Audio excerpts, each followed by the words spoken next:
Nah, yang kedua, ini bisnis matrix ya. Ini juga penting ya. Pertanyaan saya adalah seberapa banyak Bapak Ibu di target kerjanya punya bisnis matrix ya, gitu. Apakah semuanya fokusnya ke customer matrix atau punya bisnis matrixnya juga? Idealnya, apapun dari divisinya Bapak Ibu harus ada masuk ke bisnis matrix ya. Bahkan di unit supporting juga, menurut saya sih idealnya juga harus ada, biar secara mindset juga sama ke customer centricity. Beberapa yang sangat familiar adalah customer acquisition cost ya. Bagaimana kita bisa tahu biaya yang kita keluarkan untuk mengakuisisi satu pelanggan. Biasanya kita ambil dari total pemasaran kita berapa plus total penjualan dibagi jumlah customernya. Misalkan ada 10 juta, secara jumlah cost-nya ada 50 customer, berarti 200.000 untuk akuisisi. Tinggal kita lihat aja dengan harga jual dari produk kita ya. Kalau misalkan lebih tinggi, berarti sebenarnya kita boncos dari sisi proses ini. Yang kedua, customer lifetime value ya, seberapa banyak total pendapatan yang kita hasilkan dari satu customer di satu periodik. Ya, ini juga penting sekali customer lifetime value.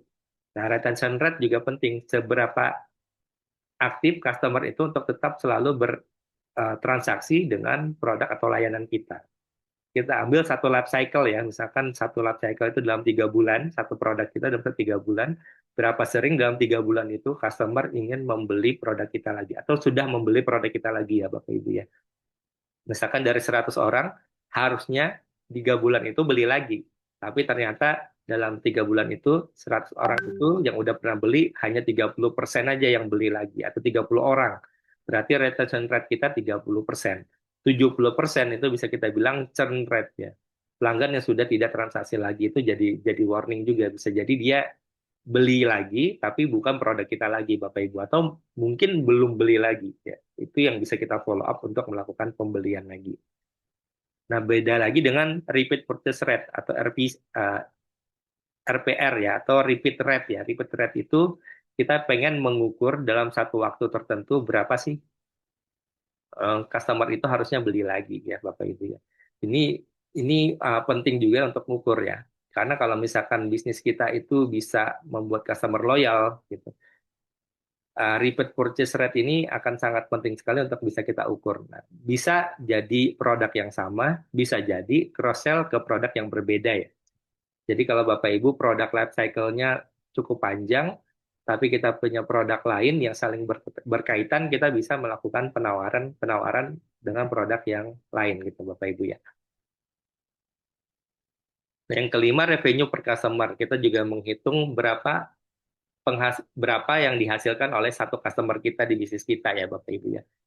Nah, bisa jadi ini untuk berikutnya jadi bahan evaluasi kita, misalkan untuk inovasi dari sisi produk, inovasi untuk penentuan harga gitu kan ya Bapak Ibu ya. Bagaimana bisa kita tingkatin? Yang biasanya transaksi rata-ratanya misalkan 700.000 bisa naik menjadi 1 juta gitu kan ya. Berarti harus ada apa yang bisa kita lakukan karena kita sudah mengukur revenue per customer-nya berapa. Nah, registration rate ini biasanya untuk mengukur jumlah yang beregistrasi. Bisa jadi aplikasi atau bisa jadi saat event gitu Bapak Ibu ya. Ada berapa sih dari yang kita undang atau kita punya data leads atau ada yang prospek atau ada yang udah masuk ke satu platform hingga akhirnya menjadi registrasi. Karena kalau udah registrasi ini satu step untuk ketertarikan ke penjualan atau konversi ya. Ada lagi redemption rate ya. Redemption ini biasanya di loyalty program umumnya ya. Bagaimana dari orang yang sudah punya poin misalkan ditukarkan menjadi voucher. Yang sudah punya voucher bagaimana dia ditukarkan menjadi transaksi ya. Nah, jadi yang sudah punya voucher itu kan tidak 100% mentransaksikannya gitu. Ini kalau tidak di monitoring redemption rate-nya bisa jadi nanti ada cost-cost yang kita keluarkan tidak efektif di loyalty programnya kita. Yang kedelapan ini juga penting, referral rate ya, karena di ujung experience kita kan pengen ada advocacy. Seberapa banyak sih pelanggan yang mereferalkan bisnis kita ke orang lain, ya. Khususnya pelanggan yang baru. Karena biasanya pelanggan yang baru ini dia masih fresh ya, first time experience-nya masih kebayang-bayang gitu. Jadi dari pelanggan baru ini berapa yang akhirnya dia mau ngajak temannya atau kerabatnya, orang-orang di komunitasnya untuk menggunakan produk atau layanan kita juga ya. Nah, ini menurut saya juga salah satu matriks yang bisa sangat-sangat berdampak ke bisnis kita ya. Karena kalau misal NPS-nya bagus ya Bapak Ibu ya, Jadi kalau nilai skor NPS-nya kita misalkan di tadi 60, 70 gitu, harusnya referral rate-nya tinggi. Kenapa? Karena yang mau merekomendasikan kita aja secara emosional ya, customer-nya yang mau ada di 70 misalkan skornya itu kan tinggi sekali tadi ya, secara promoternya gitu. Mayoritas lah ya, mayoritas dari customer kita mau jadi promoternya kita. Nah, bukti bahwa mereka sudah melakukan promoter kan adanya di referral rate ini. Jadi jangan sampai bisnisnya pincang tadi. NPS-nya tinggi sekali, tapi referral rate-nya ternyata rendah, Bapak Ibu. Kenapa? Karena tidak diukur atau karena tidak dijadikan target KPI, jadi tidak dikonversi gitu dari emosionalnya customer menjadi aksi di sisi bisnisnya. Jadi ada dua ya Bapak Ibu ya yang menurut saya ini penting matrix untuk kita mengukur CX measurement. Satu customer matrix, dua business matrix. Tinggal kita lihat mana yang low, mana yang high hari ini. Nanti akan ada 4 kuadran sih menurut saya ya, yang tentu dampaknya ke bisnis. Bisa jadi di sini bisnis matrixnya low, matrix customer matrixnya low, berarti ini kita sedang dying atau sekarat nih ya kan bisnisnya ya. Tapi kalau dibiarin lama-lama kita akan bangkrut atau tutup ya karena customernya merasa bisnis kita jelek, secara pertumbuhan bisnis atau salesnya juga rendah. Ya kan. Ada lagi yang sering terjadi, salesnya bagus ya, salesnya bagus tapi customer matrixnya rendah Bapak Ibu. Kok bisa gitu? Mungkin setup targetnya kerendahan. Itu ya mungkin ya. Yang pertama itu, karena bisa jadi sebenarnya opportunity bisnis kita bisa lebih luas lagi.